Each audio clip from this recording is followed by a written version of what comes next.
evening, everyone, and welcome to tonight's study session. It is 6:30 on Tuesday, September 3rd. Happy day after Labor Day. Tonight we have a discussion related to City Hall Master Plan. And Scott? Mayor McFarland, members of the council, you might remember about 9 months ago, we came to you with the idea of creating a master plan involving the City Hall campus to guide development in the short term and the long term. And over the course of the time since the city's acquisition of this property, a couple of decisions were made, and one was to sell the adjacent property to the Garnet folks because of the need for that, but then ultimately to site the city court building on the northwest part of the property. And so the idea of having something in place that we could refer to in relationship to what's going to happen in the short term and the long term. And we're talking specifically about the viability of the auditorium building and ultimately the gymnasium, the life of Building B, and the other needs that the city has. And it's always a difficult time to kind of look out there on the horizon and be thinking about the needs down the road. But you gave us the approval to do that, and so we embarked on the process of securing the services of Matrix Design Group. They have experience working in Casa Grande, and Stephen and I shared responsibilities to kind of lead that process. And we've now come to a point in time where we have some conceptual, what they're called relationship diagrams. And that is just kind of taking a look at this site, looking about what might go where, and then talking about other related issues. And so I provided a narrative to you and the three potential relationship diagrams that Matrix has done. But I specifically note at this point in time, as we began to talk about the potential location for Fire Station 501 replacement, one of the things that we began talking about was the issue of the placement of the fire station on the site and how that impacts the possible needs and development down the road. And with the idea that this is the area that station needs to be in, that vacant sites on the west side of the railroad overpass are too far out. One of the things that came up was the possibility of placing Station 501 replacement in Peart Park. It's hard to conceptualize that because the park's been there for so long and it is what it is, but we identified a couple of sites there as possibilities, and we talked to Matrix about what an addendum to the contract would cost to do conceptual drawing over there. And so we identified two sites in Peart Park. One we call the Marshall Street site, and that is adjacent to the north, adjacent to the communication center, the old police department. And that would have access on Marshall, but it would have access off of the east side as well, and gives us an opportunity to maybe be a little wider than the second site, which was just to the west of the Raleigh Restaurant. We call that the Florence Boulevard site because it would have direct access onto Florence Boulevard and would ultimately require, it appears would require the demolition of the Peart Center over there to place that site there. So those were two that came up as we talked about the potential for placement of Station 501. So what you have before you this evening are three conceptual relationship drawings. There's nothing in stone here at all. Obviously, when you look at it, you look at the presumed green space. It's not going to be green anymore because I think you're going to be awarding a contract pretty quick on some redoing of our landscaping out front in order to be more water conscious. So we know that those things are going to change. The actual placement may change, but this gives us something to work from. And so the first one of those is construction of a replacement Building B, and we're talking about enough square footage to accommodate not only the needs of finance, IT, and HR that are in the building right now, but also other needs that might be necessary. And talk to Director Gallegos about the possibility of community services space, office space. They're a little cramped for right now. That would be a possibility anyways. And then siting of a future freestanding council chambers, presumably somewhere on the southwest side. So it faces this way and was kind of in that. That's the first conceptual. The second is the two buildings noted, the City Hall and Building B, but locating Fire Station 501 on the north side of the property between what would be the Building B site and the city court site. And then the third one, putting 501 on the southeast corner of the campus and construction of a replacement Building B essentially. Scott, do we have any visuals of that? I'm sorry? Do we have any visuals? I know we were sent them in our packet. I have a hard copy, but I don't think did we send those to place, Stephen? We don't have those. oh, it was in Larry's weekly report. But that was Yeah, but not yet. That was nothing Yeah. attached. that was a lot of water under the bridge ago, Larry. Even though I have it. Yeah, you do. We'll make sure we supply those to anybody in our audience that would like them. And then the third would be the placement of Station 501 on the southwest corner and construction of a replacement Building B. And it very well could be in this current site. Now, that creates some logistical problems, obviously, because of IT. We would have to find a temporary location, kind of move IT twice. But at least it gives you the idea of that, and the balance of the property is available for future development. None of these conceptual relationship diagrams presume any development on our property on 8th Street, east or west of the city court building over there, those properties that we own there. So those are the three conceptual drawings. We were far enough along that we wanted to bring it back to you, kind of show you the work, show you where we're at right now, and then including an aerial that shows you kind of highlights the Florence Boulevard and the Marshall Street potential sites for Station 501 in Peart Park. So we're ready to go with a contract addendum, but we wanted to kind of get your feeling or your impression of that possibility before we went down that road and spent any money in relationship to looking at those particular sites. So ultimately, we hope to be able to focus on a preferred alternative. Again, it would not be a document that will absolutely dictate what's going to go where, but it gives us something to work from. And certainly we've talked, even from a staff perspective, we talked about demolition of the auditorium. We've talked about timing issues because nothing can happen there until the demolition takes place. And so while it is, it's the budgetary authority for that project is in this year's budget, there's a lot of prep work. We have a preliminary asbestos evaluation that was done a number of years ago, was able to get that from Ole Soberg, who actually had it. And so trying to gather some of these old documents that were done when a lot of discussion about remodeling. So that kind of sets the frame of this for you. With that, I'll turn it over to Larry, and maybe he can kind of guide us through getting your impression on where you think we are and how you think we should move ahead. Thank you, Scott. Mr. Mayor, members of the council, Stephen is looking for the email so we can pull up at least some of the conceptual layouts. Yeah, it was a week ago this past Friday, Stephen. Correct. Yeah, and I mean, I can explain a little bit too, because I'm looking at it. Sure. If you want me to, Larry. If I can, Mayor, just Yeah. as before you do that, a couple of points that I want to raise to the council that I think are important. There it is. Number one is I want to talk briefly about the auditorium project. I know that the council has been very interested in ensuring that we have a path that we can pursue, and as the mayor and council is aware, we have been in dialogue with the elementary school district about the potential of a shared space at the auditorium that is on the middle school campus. That dialogue, those dialogues continue to transpire. In fact, we have engaged the Wilson and Company to start a feasibility plan, and we've got our first meeting scheduled with the school district, the elementary school district, and our team. I believe it's next week.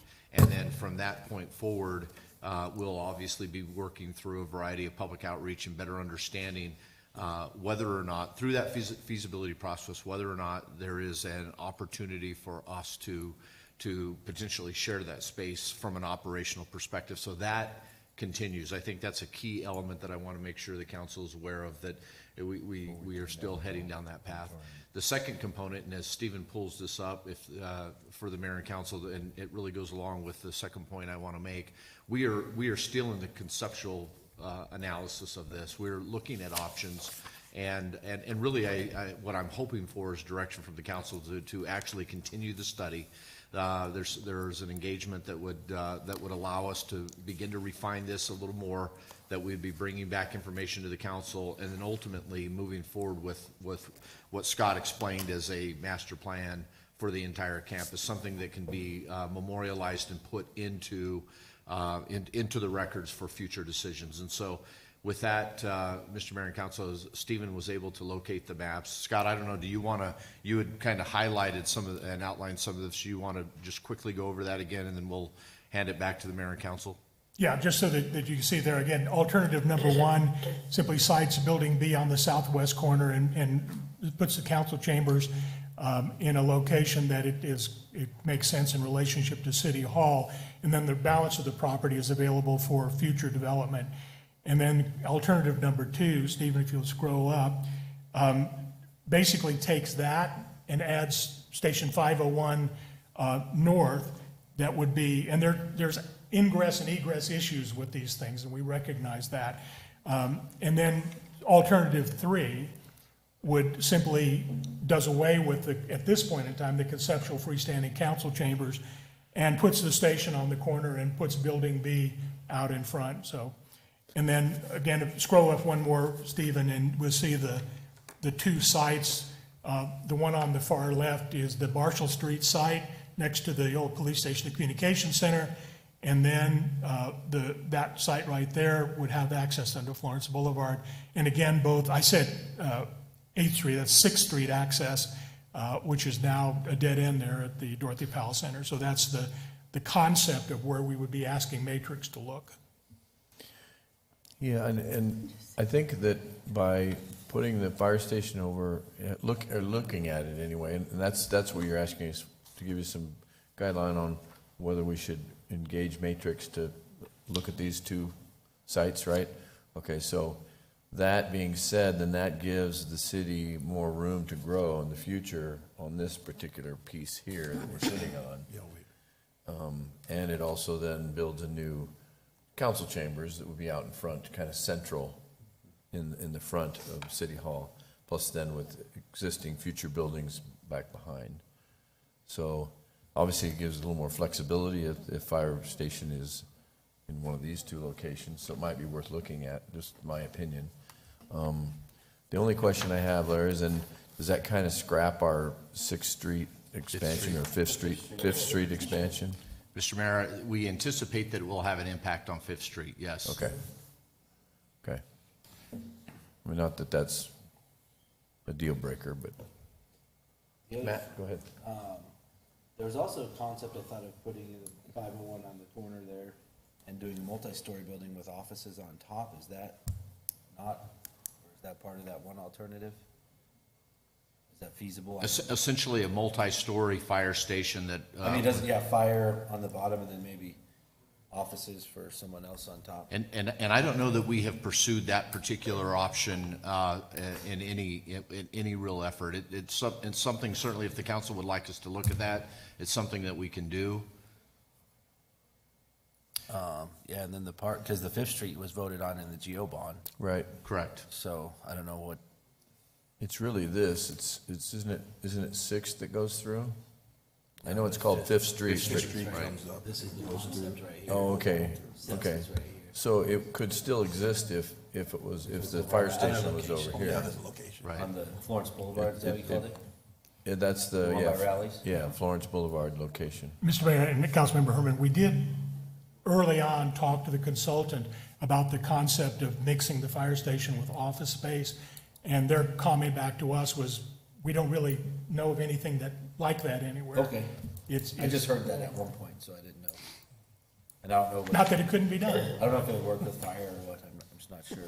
But just trying to think different ideas, so. Well, I think it'd be worth looking at his location, so Yeah. if that's some direction, I mean, I Right. think everybody's pretty That is open. really that's really, number one, we wanted to give everybody an update on what we've been learning. Yeah. And number two, we wanted to get the direction on additional analysis on Pier Park.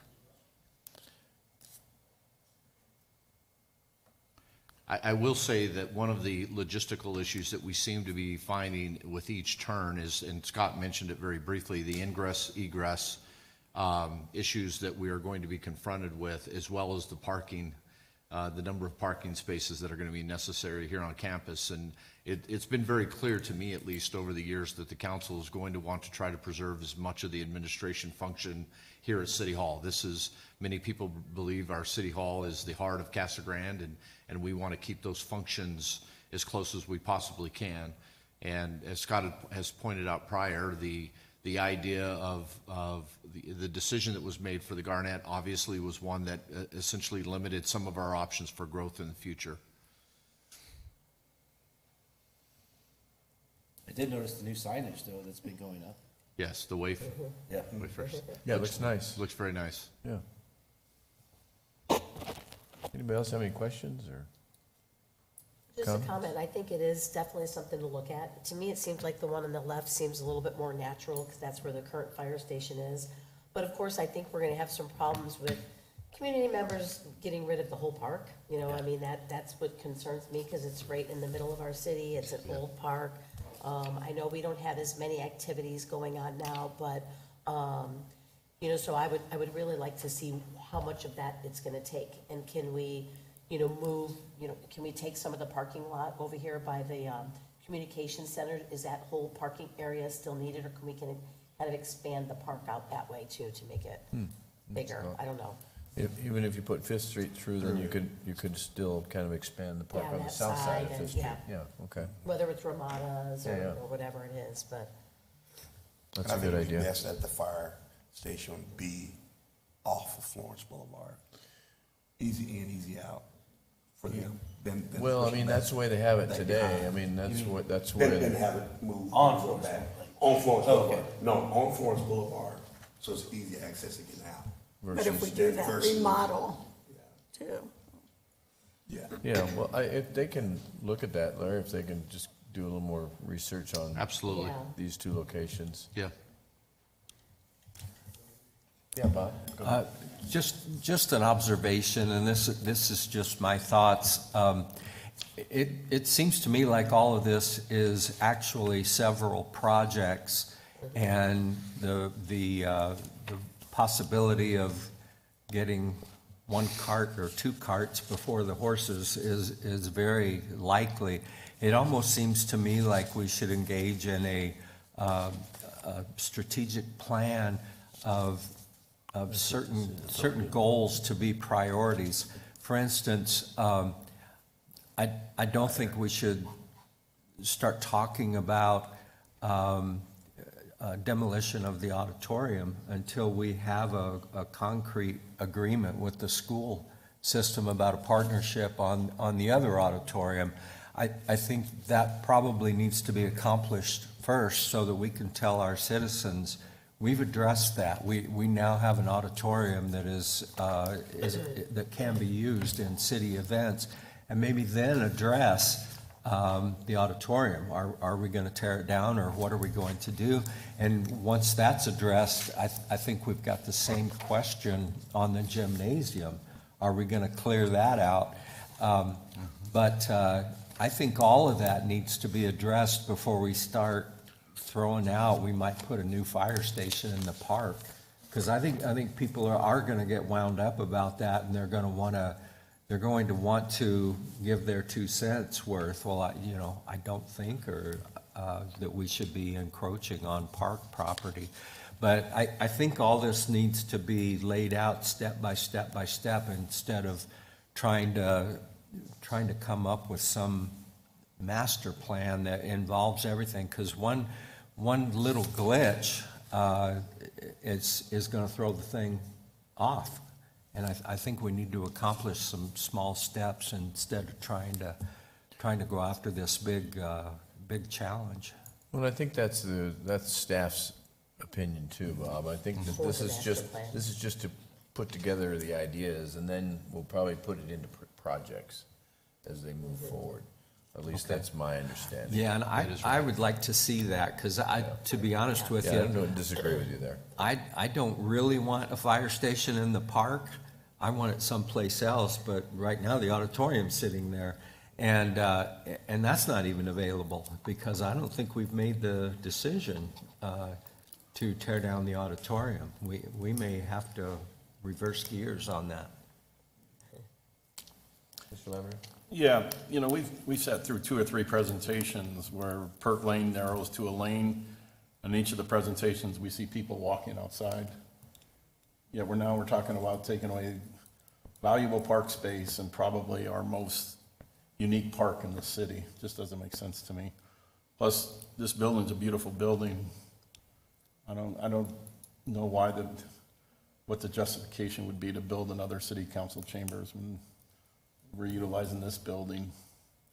And it adds to the uniqueness of this entire city hall project, so. I'm sure we won't resolve this before December. Probably not. So I won't have to vote on it, but those are my thoughts, is why. Other than I think the third one would be the one that I would support. Matt? Also, there's a lot of huge trees in the park, and we're Tree City USA for all these years. And so I'm saying, but also Bob had a good point, we need to rank these projects, which I'm sure is part of the plan, fire, finance, where we need it, and make sure we're ready for them. But I think that's what we're doing, right, is making this master plan so we can figure out. Exactly right. Where, but I guess the biggest part of it is, are we gonna take the park or not? That's what we need to decide. Yeah, I think generally speaking, and I'm hearing it this evening, our concern as a staff is that we make a unilateral decision for one facility without giving any thought to anything else. And we ultimately want to make sure that we have options and that have been considered as we look at these conceptual layouts. And Councilman Huddleston, I do not disagree. We've got some more work that we need to do on the gymnasium front, regardless. I think there are individuals in the community that I believe would be concerned. There's others that believe it's a blight today and that we ought to be taking some action on it. And so, but essentially, at least from my perspective, I feel like we have to have a path before we make any decision on that front. I think Stephen's meeting with the Wilson group this week, so we might have some more answers in terms of the auditorium at CG Middle and what that might look like. Mr. Mayor, if I So can it just. is moving forward. To Councilman Lavender's perspective, I do think that that this feasibility study process is going to take 4 to 6 months for us to really have a good idea of whether or not there's going to be an opportunity for us to partner. I know that the elementary school district appears to be willing to look at the partnership, but they have some obligations with space that they utilize at their auditorium today that are going to have to be accommodated. So much of that will be negotiated as part of a use agreement. So there's some work that needs to be done on that front. Yep, no doubt. Anybody else have any other comments or questions? Okay, did you all get what you need I think so, Mayor. from us? Okay. All right, thank you, and thank you to the council, and we'll stand adjourned until 7 o'clock. Regular council meeting starts.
I will call the meeting to order tonight. Welcome, everyone. Thank you for being here on this third day of September. Just seems like June started yesterday. Our first two items on our agenda tonight are our invocation and our Pledge of Allegiance. Tonight we have Pastor Douglas Dill here with us tonight to give the invocation, and please remain standing for our Pledge of Allegiance.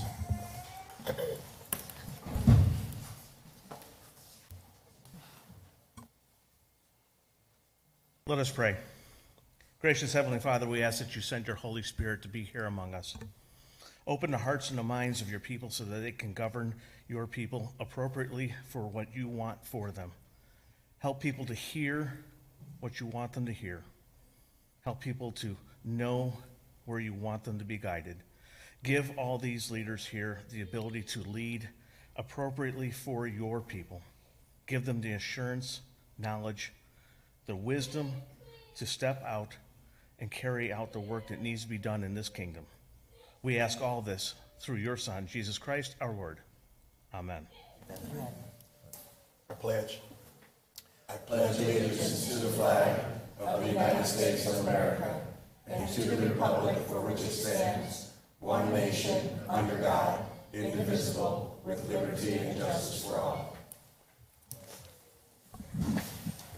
Thank you, Pastor, and thank you, Pastor.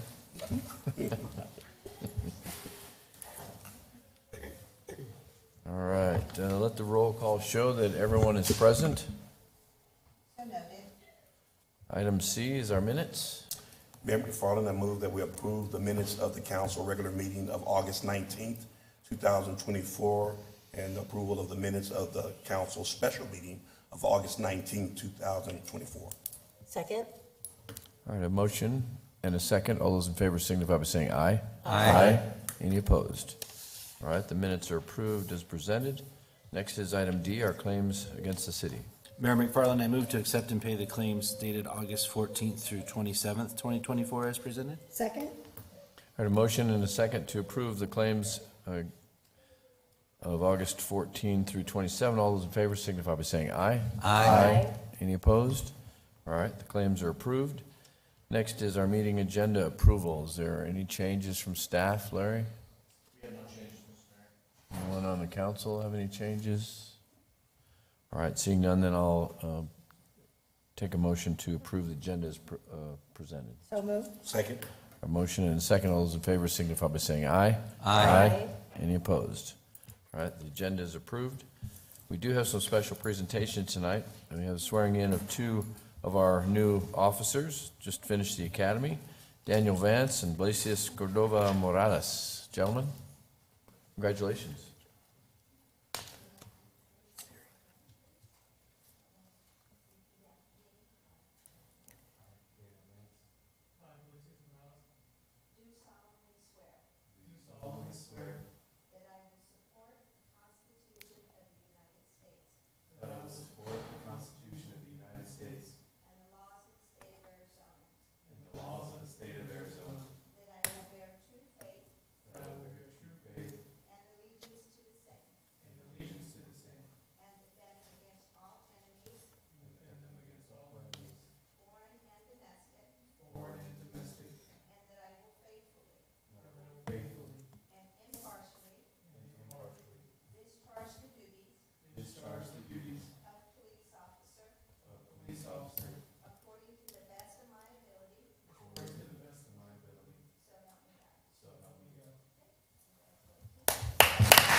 All right, congratulations again, gentlemen.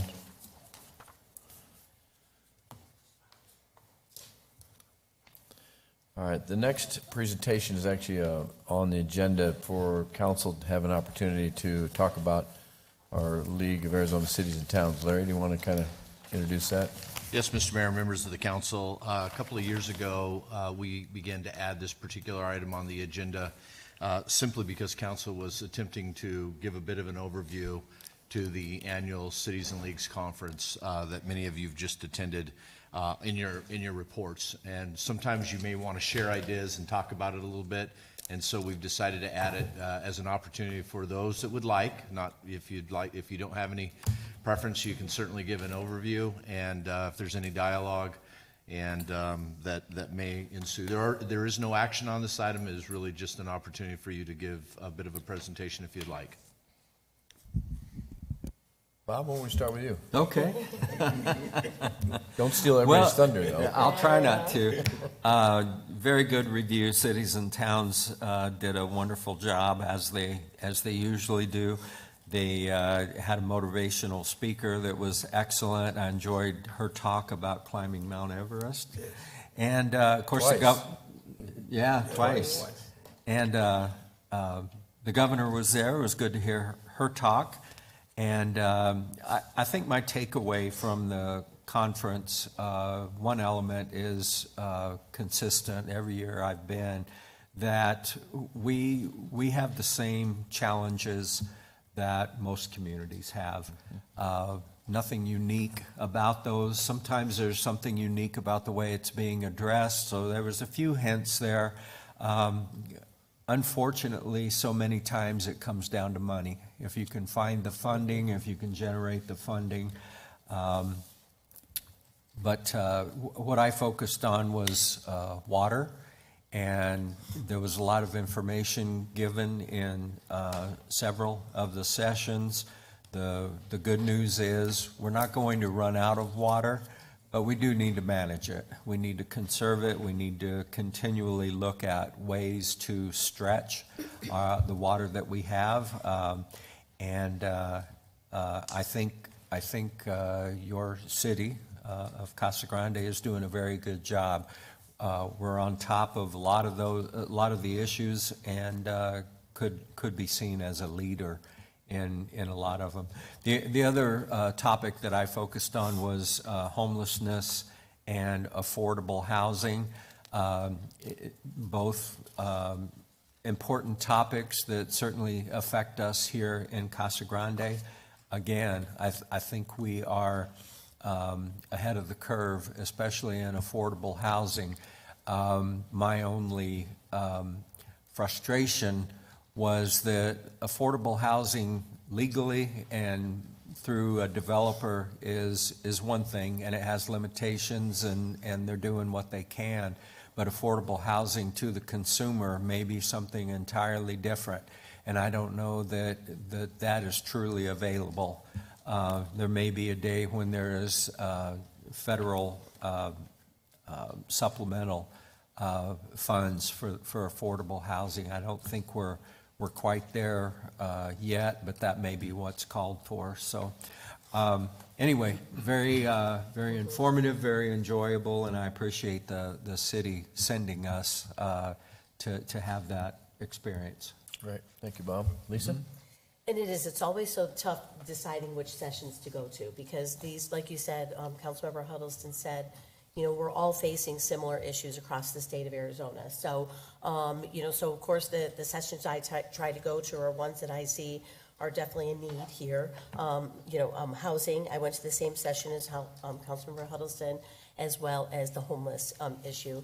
And it was interesting to see some of the, we talk so much about the Flagstaff homeless shelter, so it was nice having that group here, because we talk about it and how we can, bring some of those programs to Casa Grande. So we did get some ideas, and our city manager was in that session. So hopefully we can follow up on some ideas they had. The other one that I focused on was healthcare, which was so interesting, because you think, how does the city, how do we have any impact on healthcare? But, they talked about housing and how healthcare affects, housing affects healthcare, and the growing need for mental health and behavioral health, and how important it is for the city to make sure that we establish those relationships and understand those organizations and partners that we have in our city, because this is a growing need that we have and we're facing as a city, and especially our emergency personnel. So it was a really good session on healthcare and making sure, what are we doing to keep healthcare residents here in town, whether, housing, internship programs for whether it's nurses or doctors or whoever, how to get those people in here because many of them stay in the cities that they belong to. Land use was another one, that one I don't even want to go to. Who was in there with me? Were you? Yeah, that one was like a bunch of attorneys in the room. So we just thought, okay, this is one Brett would be really good in. You should have run that one, but it was really good. Talking about some of the Supreme Court rulings on traffic impact fees and accessory dwelling units, on the state statute, so some of the legal things going on. And another one that was really interesting is economic development was, how can we market our community across the country without going all over the country and marketing our community? So it was really good on, the digital twin, they called it, and how we can do 3D, renderings of our city and certain parcels within our community and, different, like whether it's our downtown or different parcels that we have and market it and show what we would like it for it to look like. And then we can, send it out all over the world to developers and to market it. So I thought that was a really good one on the 3D renderings and some of the cities that were doing different things. Broadband, of course, we all talk about digital equity and the importance of broadband and making sure everyone has access to the internet. So that was a really good session with Cox Communication and some of the other internet companies and what they're doing to bring affordability and accessibility for broadband and the internet throughout the community because it's critical for education and, as we continue to grow. So, housing was another one. Yeah, I guess that's pretty good. But again, great session. Thank you to our city clerk for, the showcase of cities in town and all of our staff for setting up our booth. Of course, the Lucid, car is always a hit.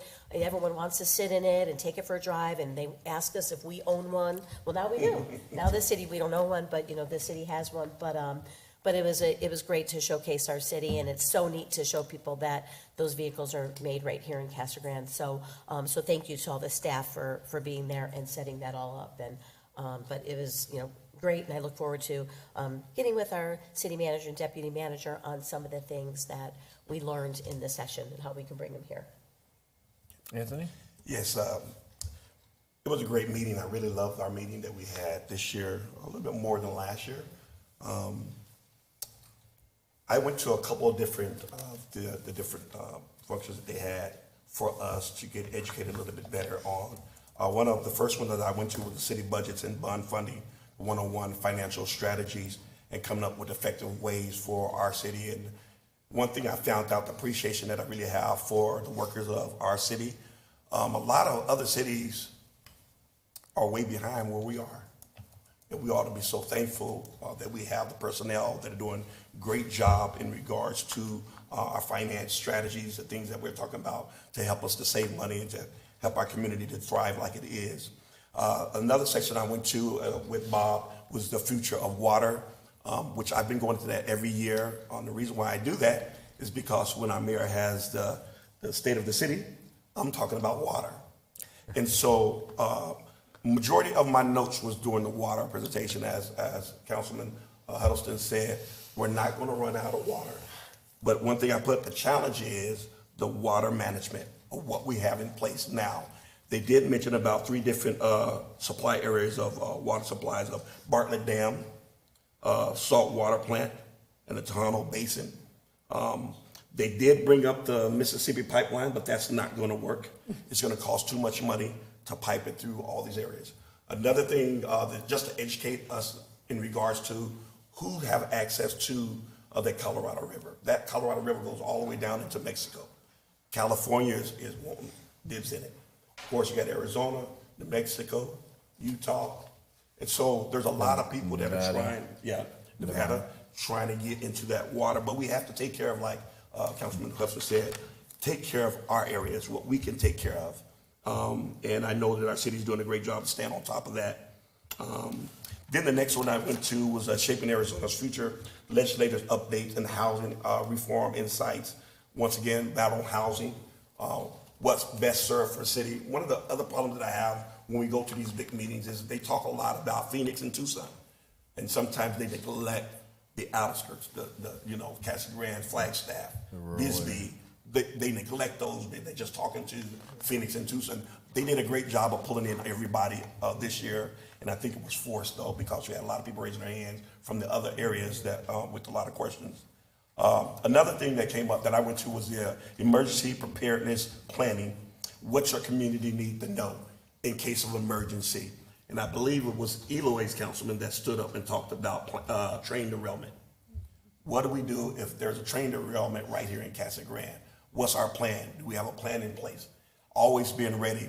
One of the things that I did with the Arizona Cardinals with the travel advance is always have to be aware and understand if something should happen to our plane, where are we sending that team to stay in a hotel if it's after game? Bus breaks down, what are you gonna do? You always have to plan actions in advance and know exactly the back routes and everything like that. As a city, we need to know what we're gonna do. And then also how that's been communicated out to the citizens. Here recently, I think we had water outage, water power, the pressure went down. Some people was affected with that where they did not have water. We've had lines go down. Are we ready and are we able to communicate to our citizens here in Casa Grande? Then these last three, I'm just gonna lump them together. Lies, statistics, pollsters discussing the 2024 election, as well as reading the tea leaves, discuss current policy and politics. And I have to say this last one, talking through the divide, building community in a politically divided environment. One thing that I've learned too is that there's division all over our land right now.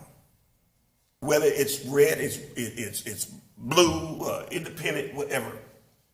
We have to come to the senses where we can come together and work together. And that's what they all said in all three of those. They were like, we need to work together. And me and I think it was myself, Matt, and Don, I believe we were in the one together, where one of the presenters, basically cried. Because at the end of the day, we have to come together. And we pulling at each other, and also be careful what you read and don't run with it as truth. Whether it's CNN, Fox, whatever it may be, just make sure that you understand.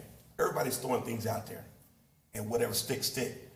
However, at the end of the day, you need to know the truth for yourself so that you can talk truth and you can be an example to our city, and that we can showcase the realness of CG, the big house.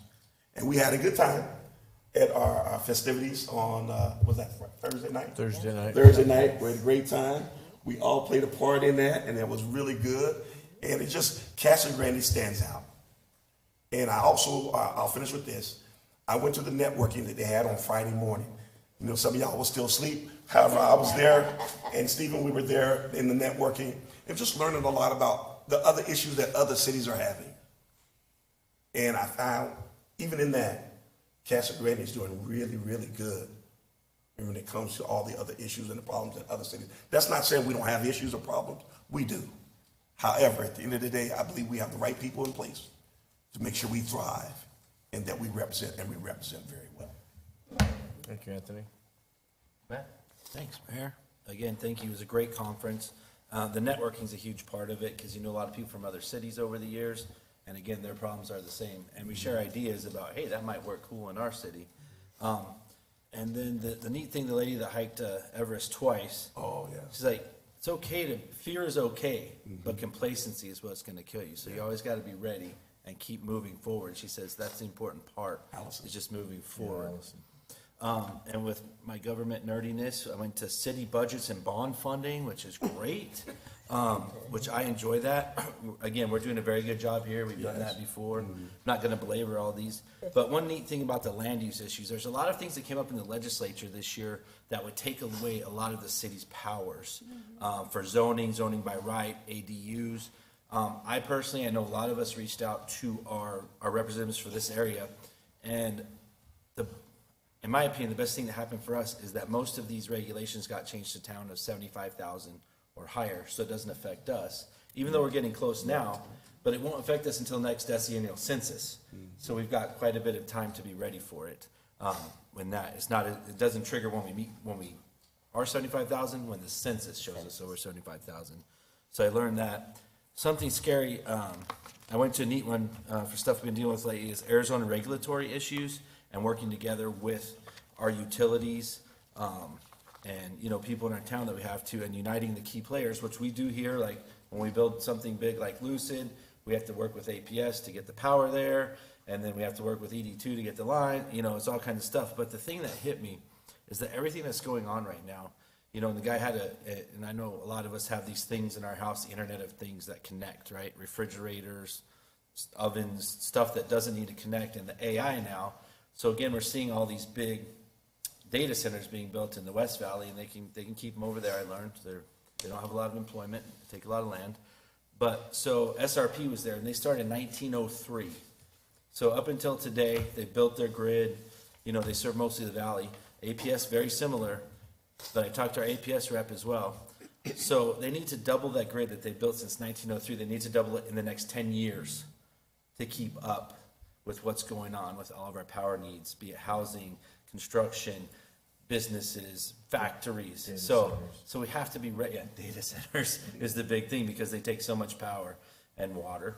I learned, but they're getting better at it. So that was good. I went to the CAP lunch, and again, working with our representatives is key. We didn't get our thing through, but what really hit me is with the CAP, Pinal's the lowest user. Maricopa and Pima counties, and they give us all this. Brett knows a lot, and they give us all the stuff we're helping.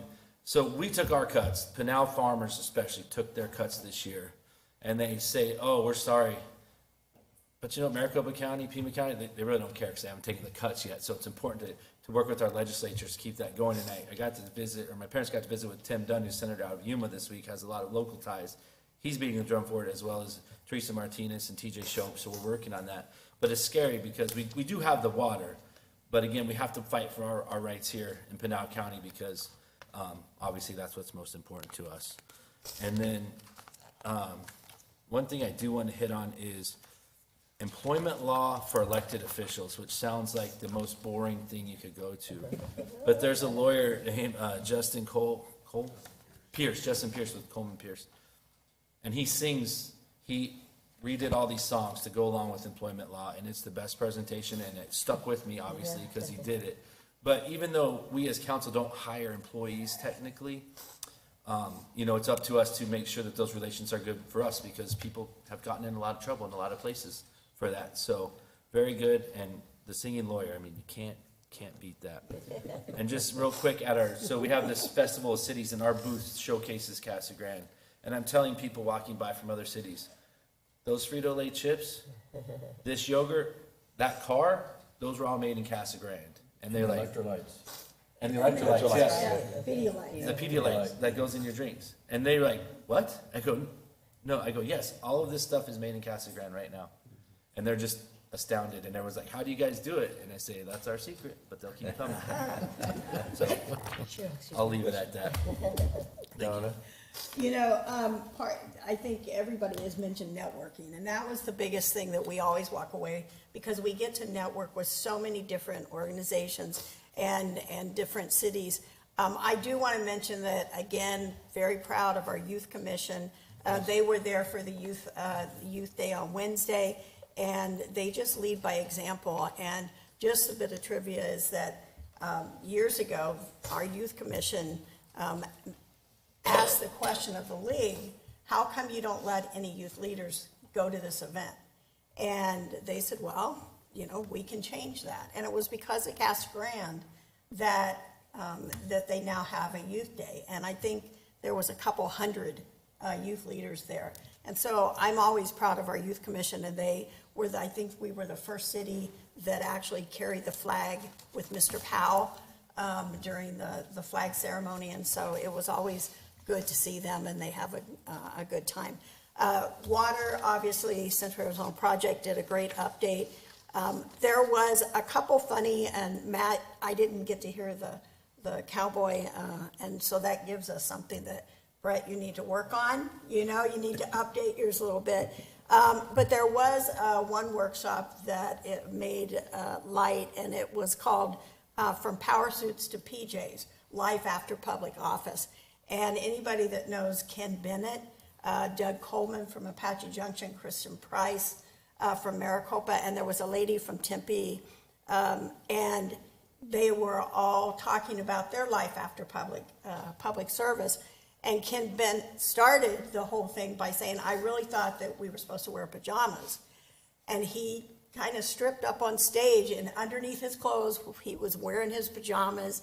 And it was just very lighthearted. It was just a great workshop. And so I applaud the league for looking at workshops like that, because I think it's necessary. I do want to say that my highlight, I think, was there was one, and it said old versus new, and reimagining your community. And it was interesting because there was a couple small towns, Kingman and then Safford, but the city of Phoenix was on that panel. And they talked about, we can't do business the way we've always done it. You know, we're talking about Perk Park, for example, talking about it's always been there, but do we need to reimagine that? And one of the things that Kingman really did was a group of volunteers, and they went to City Hall and they went to a meeting and told the city council, we want activities in our community, and we're really willing to work to get that. And they have done that, and some of them are known statewide. They have gotten grants. And so when we talk about our Main Street and downtown, it can happen, and they talked about how it can happen. Interestingly enough, the city of Phoenix, as we know, last year, I think we had to close our pools early because we didn't have enough lifeguards. The city of Phoenix had to close numerous pools, and they said, we don't think we can open them back up. We don't have the manpower, we don't have the money. So they're reimagining how they can make those into splash pad now. So it's not just to give up something, but they have to reimagine how they're gonna do it. And then Safford was the same way. They're doing their old theater, and I thought that that was real interesting. So along the lines, all the workshops that we've talked about, there was numerous ones that we went to, but the networking is so important because we really get to have the opportunity to find out what other communities like us are doing. But also, I will say that time and time again, you know, throughout the whole conference, it was like, where's Mayor McFarland? Where's Mayor McFarland? And so I think that he has left his mark on the League of Cities and Towns and the things that he's done. And so that makes us all really proud to be able to go there and you know, have our community stick out because of the things that we've done, and we've set the bar for others. So with that, Gloria, thank you for your staff making it so easy for us. So that's it. I wasn't able to attend, sir, so. Thank you, Mr. Levener. Yeah, I do want to give a big shout out to Yvonne. She did an amazing job organizing everything, so thank you. I see you in the back there. Oh, yes, she is. Thank you very much. We do this every year. It's there's 91 cities and towns in the state of Arizona, and all the mayors attend. Most of the council members attend. Staff attends. So it's an opportunity really for us all to get together at one place at one time. And it's always great to hear other stories from other communities, as I think my fellow council members have elaborated quite extensively on, and all of the seminars and all the breakout sessions that we go to. But it also gives us a chance to talk to a lot of suppliers. There's ASU is there, University of Arizona is there, Resolution Copper was there, AES, Cox, you know, Insight, WM. So, I mean, and all of them have booths there that you can go talk to them, and you can converse and learn more about their business and the opportunities that they also represent. And really, it's also a great opportunity to showcase our youth commission. The youth commission's there. They do this whole parade of flags, parade of cities, and all 91, except for one. I think there was one that wasn't there. They all, and Matt was the leader of the youth commission in the parade of flags this year, taking over for Mr. Powell. But it was really good. And then I had an opportunity. I was asked to be on a panel and it was on the semiconductor industry. And so I represented a smaller community that had actually taken advantage of some of the suppliers of TSMC and Intel, and tried to explain, or at least give some insight to my other fellow cities as to, what did we do? How did we make that happen? How did we bring in that business, and how did we, expand our industrial area? And so that was, it was interesting because Kate Gallego was on the panel, Mayor Hardicke he was our moderator from Chandler, and then a couple of folks, one from TSMC and then the other one from Intel. So it was an interesting panel to be on, and I think we were able to give some insight to a lot of the folks that came through that particular event. This also is where the cities and towns have their business meeting. So we have what's called a resolution committee, and all the cities and towns can put forward legislative ideas that we'd like our representatives at the league to try and work on. One of them, which I've been trying to get the league to do for probably about 4 years now, is a tax increment financing, where there's 48 states in this country that allow tax increment financing. Arizona is one that does not. And so what it is if you take downtown and you set their property tax, and any gain in the property tax then that's realized, then that gain is then put back into that district in improvements. So it allows us to focus in an area that we feel is important. It could be a hospital district, could be a neighborhood, could be the downtown area. And so it's a tool that we have not had access to. So that's one of the resolutions that was put forward, and we're going to now move forward to try and change some state law that will allow for cities and towns to take advantage of that opportunity. So anyway, that's just a little example of some of the stuff that went on. I won't bore you on all the classes that I went to because it's already been said up here. But suffice it to say, it is a week well spent, 4 days anyway, well spent, and the opportunity, again, to also get together with my fellow council members and staff, and as we showcase the city of Casa Grande. So it was a great event, and the Lucid Gravity, which is their new SUV, is what we had at our booth, and it was a smashing success. So very well taken, as well as all of the goods and items that are made here in Casa Grande we showcased. So it was a lot of fun, a lot of work. We were exhausted by the time we're done, but glad we did it. So thank you to my fellow council members who attended. So any other comments on this subject? Okay. So that's why we put it on as a actual item on the agenda, so we can actually talk about it instead of Brett yelling at us for talking about it. All right. So that was F2, no action there. So consent agenda, all items are listed with an asterisk, are considered routine matters and will be enacted by one motion, one roll call vote of the council.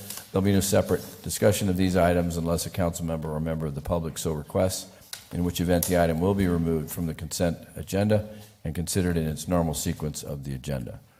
Is there anyone who wants to pull anything off the consent agenda? Anybody in the public? Okay, seeing none, then I will entertain a motion to approve. Member McFarland, I would move for approval of the consent agenda as presented. Second? And a motion and a second. Gloria, can I please get a roll call vote? Councilmember Lavender. Yes. Councilmember Huddleston. Yes. Councilmember McBride. Yes. Councilmember Fitzgibbons. Yes. Councilmember Herman. Yes. Mayor Pro Tem Edwards. Yes. Mayor McFarland. Yes. All right. This next section is item H. This is our public comments. So I will open the floor to public comment. I do have a speaker card.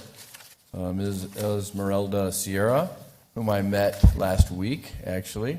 She is Miss Casa Grande Latina, and she's running for Miss Arizona Latina. So, and she's one of ours. Yay.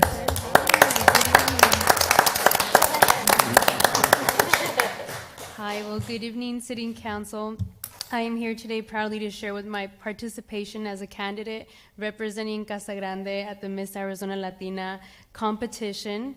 As you know, I participated last year representing the city and was featured as part of the dispatch. As thankfully to the citizens, I was voted as Miss Popular.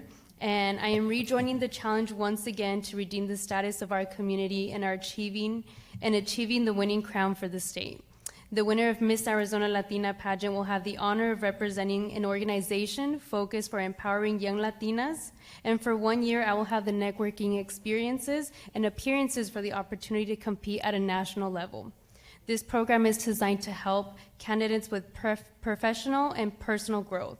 Most importantly, I will have the unforgettable experience while improving my self-confidence and learning valuable communication skills.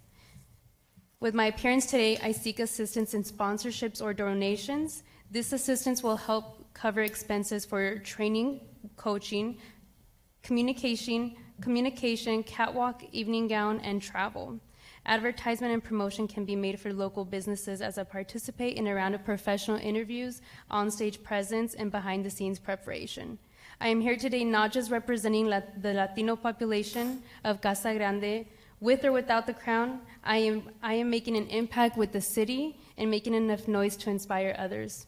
My participation in the community so far has set a light of happiness, joy, and proud of being a Latina in Casa Grande. During my local appearances, I have received so much joy and, again, the appreciation of the locals.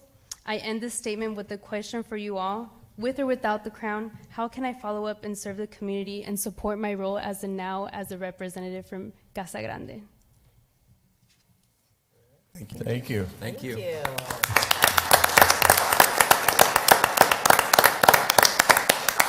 See, and she knows how to say Casa Grande. Strike one. Thank you. Thank you, thank you. My supporter. Excuse me. All right, the floor is still open. Is there anyone else who would like to address the council? This is your opportunity.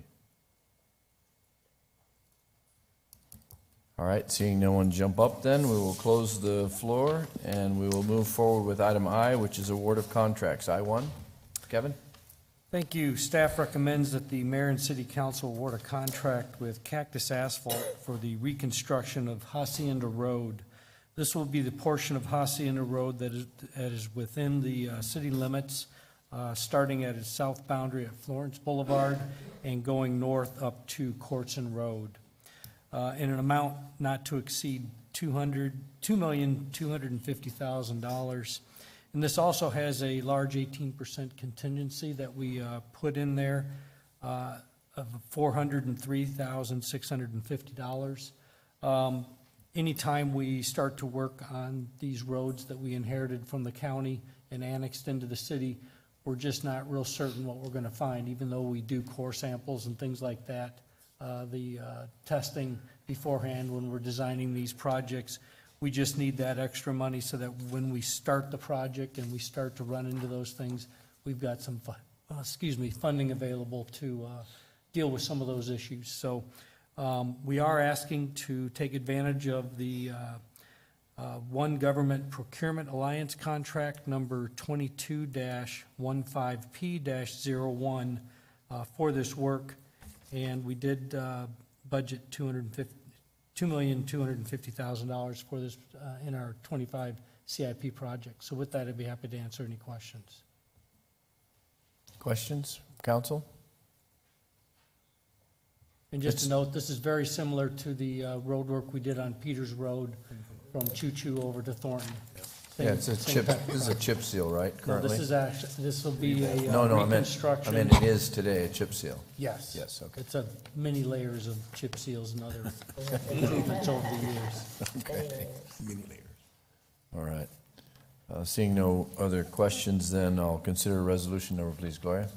Resolution number 5689, a resolution of the council of the city of Casa Grande, Arizona, accepting a proposal from Cactus Transport 2 LLC, DBA Cactus Asphalt, for the Hacienda Road Reconstruction Project, authorizing the expenditure of public funds, and authorizing the execution of a contract with or purchase order to Cactus Asphalt.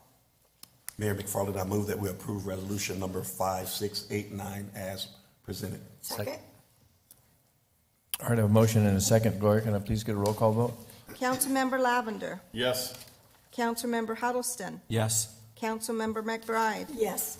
Councilmember Fitzgibbons. Yes. Councilmember Herman, Yes. Mayor Pro Tem Edwards, Yes. Mayor McFarland. Yes. All right, move to item J. This is our boards and commissions. This is consider approval of the reappointments for Joe Hankin and Dana. The appointment of Billy Davis to the Arts and Culture Commission, which has been really busy lately. And this is the commission with a term to end on September 30th of 2027. And I know a couple of them are here, so I just wanted to call them out. I think all three are here. They're all here? Yes. Oh, Billy, there you are. I didn't see you over there. So thank you all for being here, first of all, and thank you for serving.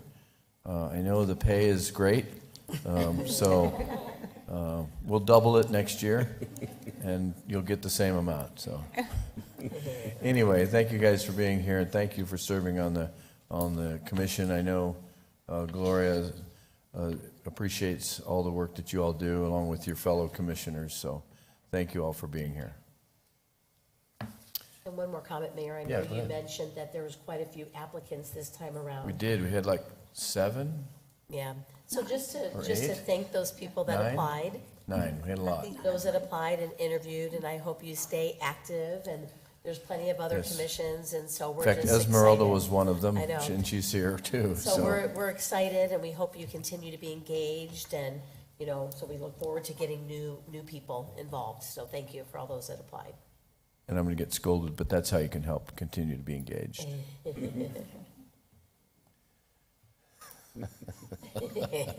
Okay, sorry, Brett. All right. Well, again, thank you all. I will entertain a motion to approve the candidates. So moved. Second. All right, I have a motion and a second. All those in favor signify by saying aye. Aye. Any opposed? Congratulations for your sentence. All right. That is about it on tonight's agenda. So we do have reports, so I'll throw that back open if there's anything you want to add, since we kind of already spent half an hour, well, more than that, 45 minutes on the, yeah, go Well, ahead, you Lisa. talked a little bit about the Arts and Culture Commission, how busy they are, and they had a lot going on. But one event in partnership with Main Street and the Arts and Culture Commission and the Latino Familia Initiative, we have an event in downtown Celebra, and it's celebrating Hispanic Heritage Month, which is the month of September. So we're excited to have our Miss Casa Grande Latina here, and there's going to be some great activity going on downtown on the 20th from 6 to 9 p.m. 20th September? of September. So hopefully everyone can join us there. And then, let's see, a couple things, great. The mayor was with me on Saturday where we celebrated an icon in the city of Casa Grande's birthday. Bob Rutanell turned Bob 100 Rutanell. years old. And it Oh, was the such a... 4th. His Yeah, birthday's the tomorrow. 4th. Tomorrow's his birthday. But it was a beautiful celebration for this veteran, and it was amazing to have so many branches of, so many, veteran all over the state of Arizona that were there from different military groups from all over that, just brought them all kinds of stuff, didn't they, Mayor? So, and the mayor read a proclamation for the city of Casa Grande. So it was a great celebration for someone that's been here, a businessman, longtime community 1949. leader 1949. since 1949.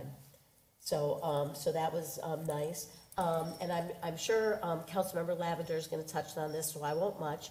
But Councilmember, I just want to let you know that I was at the football game on Friday, and I just wanted to just thank you and the staff and the emergency, the police and all of those that responded to a situation that happened at the football game. It's disheartening because everything was going so wonderful and our kids were doing great. And so there was an incident, as all of you know, but I hope we can continue to focus on the positive instead of continuing to bring up the negative of what happened on a couple people's actions, it was a great game, and there was so much going on, and I just was so impressed with the leadership at the high school and our police department for responding so it didn't get out of hand. I know you'll probably go into it a little bit further. And then again, for Councilmember Lavender, as a superintendent, you know, I did also attend the funeral for your athletic director.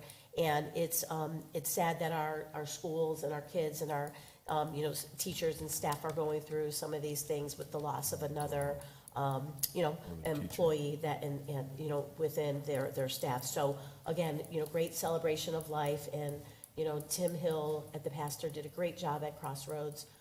So again, thank you, and I apologize, and my prayers and thoughts go to the Ramirez family. So thank you, and all of your staff.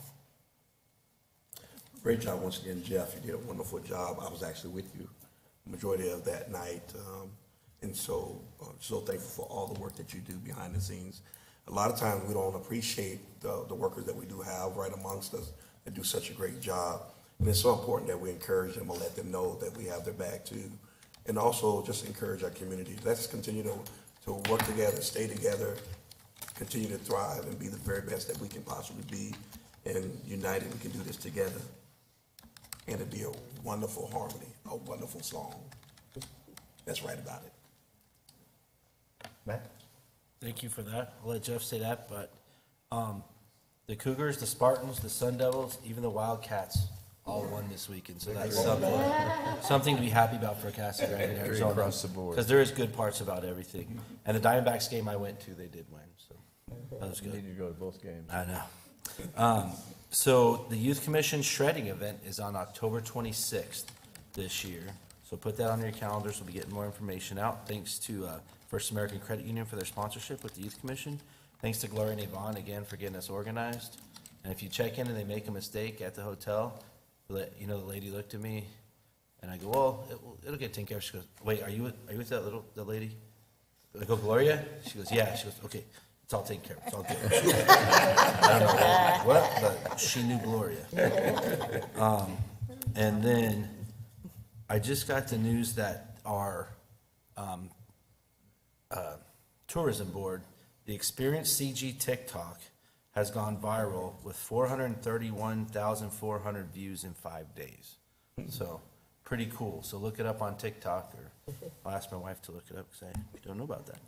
And then October 19th, downtown will be the Rotary Club's 3rd annual Oktoberfest, bigger and better than ever. So you can go to Celebra in September and Oktoberfest in October, Yeah. and always have these downtown events right here in Casa That's Grande. right. Got it?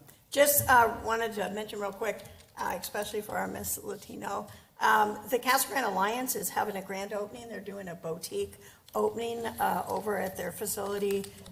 It's going to be from 4 to 8 this Saturday, and it's at the corner of McMurray and Pinal Avenue. And anybody with a school ID can go, and they're going to have free clothing, new and used, music, food, all kinds of stuff, and it's specifically for young people. So get the word out, and you do have to have your teenager with you, but be sure to check that out as well. That's it. Mr. Lavender?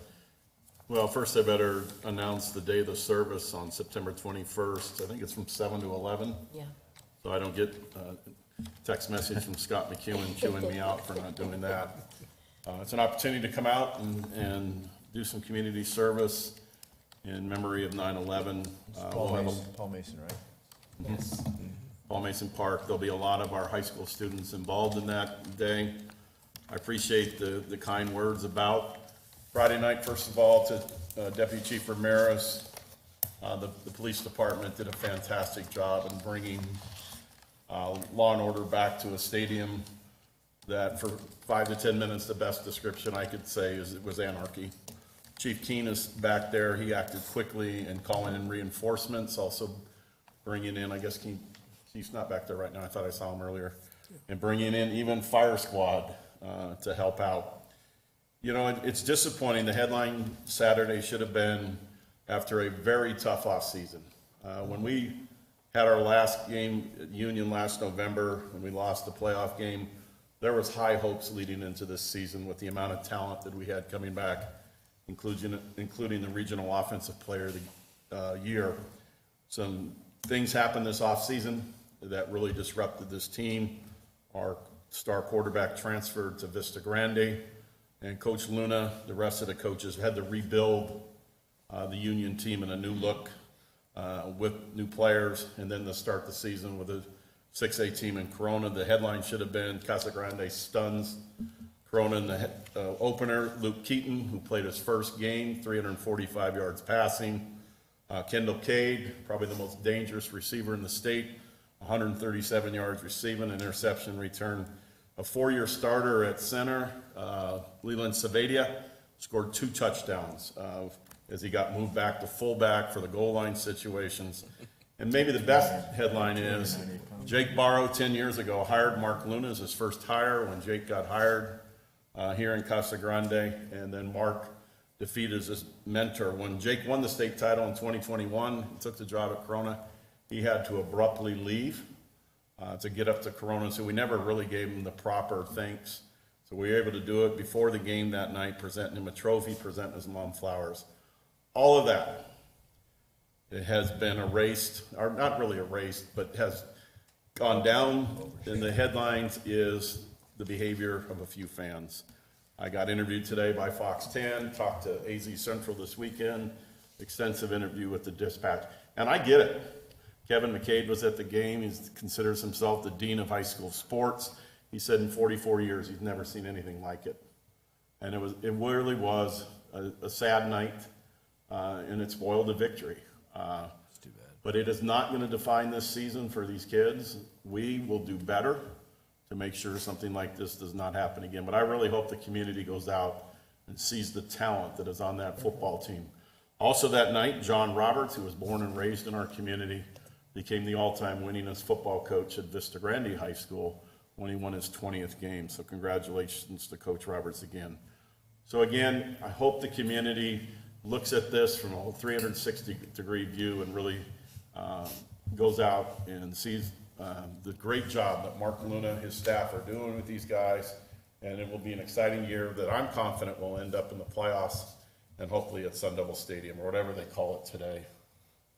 Mountain America Stadium. It's got a lot of Still names. Sun Devil It's Stadium. got a lot of names. Yes. That's it. Okay. Thank you, Jeff. And congratulations really for all the good stuff. Yes. So, and I know that if I don't mention this, Gloria and Yvonne will be all over me. But we're calling all artists for the 2024 Color on Concrete Art Project that is now open. You can go online, fill out the application, or you can print it off and bring it into the clerk's office.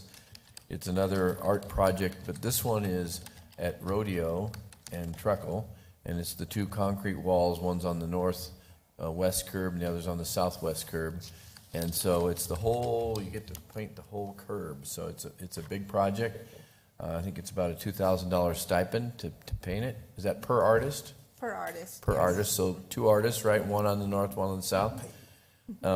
Anyway, your submittal deadline is September 25th at 4 p.m., so don't miss that if you're an interested artist or a budding artist or somebody who just likes to paint.